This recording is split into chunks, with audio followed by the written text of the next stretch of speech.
Hi, this is Brandon Smiley from thirstgym.com. Today we're talking about an exercise called the lat pull down. We've talked about the supinated lat pull down in the past. This is just the same exercise, but with just a different hand position.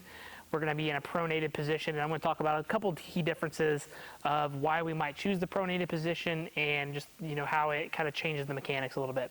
So with the lat pull down, we got our lat pull down attachment up here. I'm just going to talk about this regular attachment, which would be like a regular lat pull down attachment, I guess. It's got a little bit of a camber to it at the end. It's relatively comfortable when it comes to doing lat pull downs. When you got just a regular straight bar across, it can aggravate the elbows sometimes. So keep that in mind with your clients or your population that you're working with. So it's a great upper back exercise. Can help with building the chin up and clients and athletes that need those good big strong lats. So what we're going to do is I prefer to grab it at the edge of the bar where it starts to bend. That's what feels best for me. I like to get my hands wider than my shoulders. And then what I'm doing is put my legs here underneath the pad plate here. And then I'm going to have my chest good and tall, arms good and long. I'm going to lean back just a little bit, and then I'm going to pull with my elbows down, pull that center piece there to my chest, and then back up. So what we don't want to do is we don't want to lean back like this and heave, okay? And we also don't want to just lean back and then just try to pull, because then it's basically just kind of like a row option. We want start tall, a little lean back, just so you have some clearance so you don't hit yourself in the head. Elbows down, pull to the chest. So very simple exercise. Just we're gonna have a pronated option instead of a supinated. The reason I like the pronated for some people is that we need to get those lats big and strong. They may have already relatively decent shoulder mobility.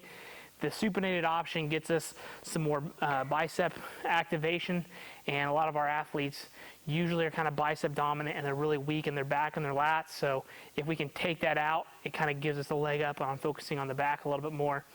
We usually program 3 to 5 sets, 6 to 12 reps. It's anywhere from a main strength exercise, or might be our main pulling exercise today for some athletes, and other athletes it's one of those accessory exercises. Comes towards the tail end of the workout, superset with a couple different things to kind of blow them up, put some mass on them, and get them out.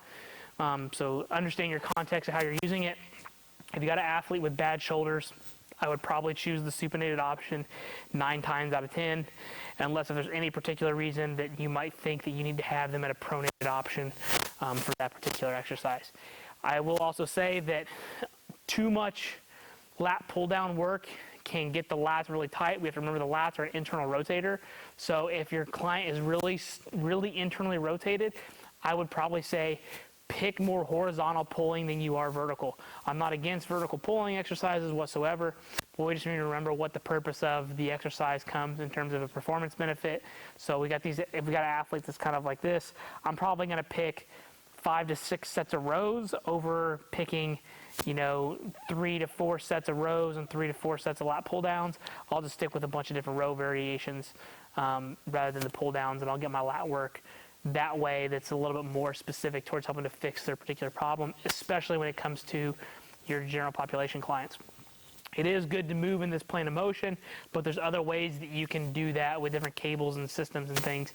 So I'm not against the lat pull down. I just think there's some things you also need to consider when it comes to doing the lat pull downs, because most people will pick to do a lat pull down for their back development when they should probably be rowing 2 to 3 times as much as they pull vertically. So some things to keep in mind. If you got any questions, leave them in the comment section. Thanks. Have a great day.